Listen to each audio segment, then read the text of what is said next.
Hello friends, and welcome to my today's lecture, that is of modern poetry by Wallace Stevens, part 2. Friends, in my earlier lecture I had spoken about the poem of modern poetry as being published in Wallace Stevens' third volume of poetry, Parts of a World, in the year 1942, and later republished in 1951.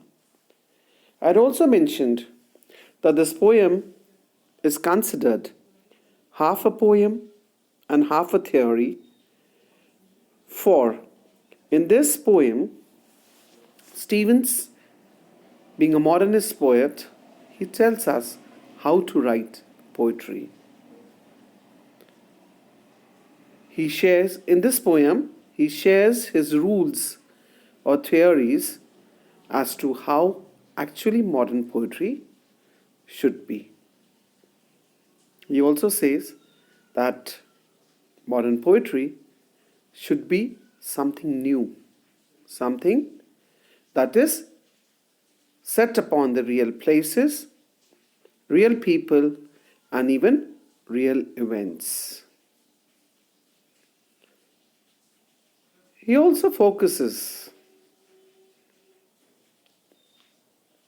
that poetry should be only the action of the mind itself and no other action, and it should help people finding satisfaction in their own lives.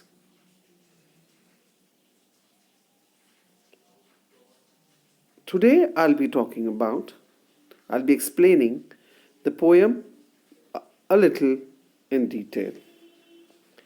Now, in the first section of the poem, which reads, "The poem of the mind in the act of finding what will suffice. It has not always had to find. The scene was set, it repeated what was in the script. Then the theatre was changed to something else. Its past was a souvenir." Now, in this, when we read through these lines, we see that this poem conveys to us the impression of Stevens regarding the new source of value that is inherent in his poetry, or the poetry which he writes. Now, through his poetry, he tries to bring down to us the reality that poetry writing is a very hideous task, or it is an extremely unpleasant task. Moreover, to find the right word, the right scheme, or the right time to change. Now, in the very first line, which says, "The poem of the mind in the act of finding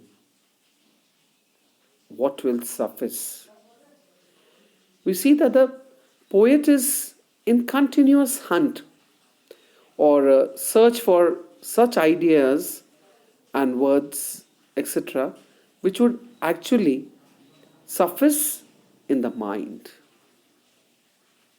In the next line, he compares the present situation to the past and says that things were different earlier.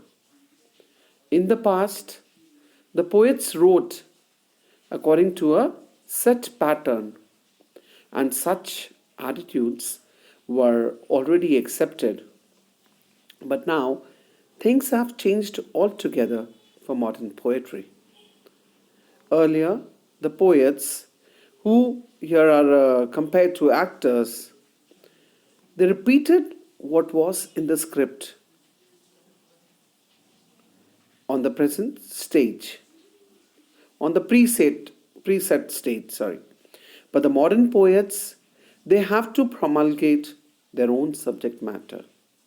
They must compose their own poems in an extempore. So we need to discard the past ways or modes of writing poetry. They are now to be valued only as a souvenir.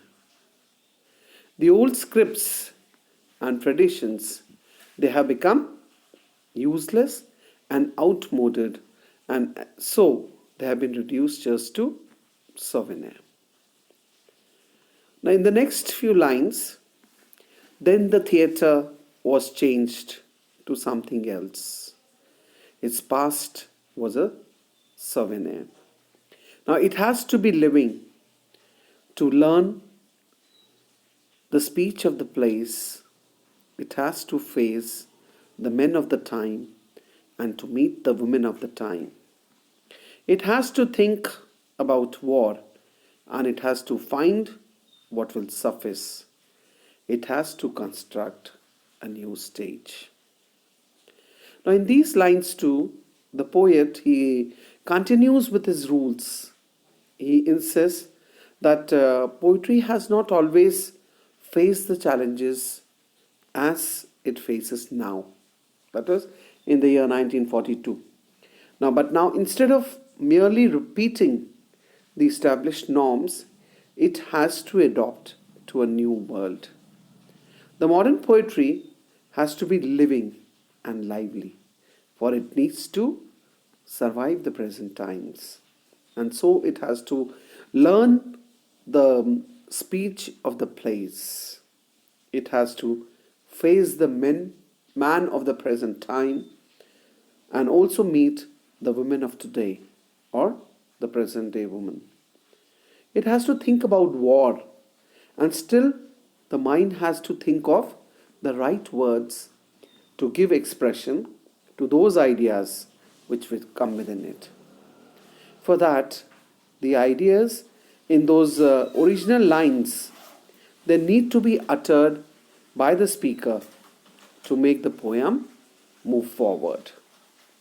Now, the modern poem must not only construct a new stage, but also find words that will suffice, or rather be sufficient without merely repeating the outmoded scripts and scenery, hand-me-down forms of expression and ideas.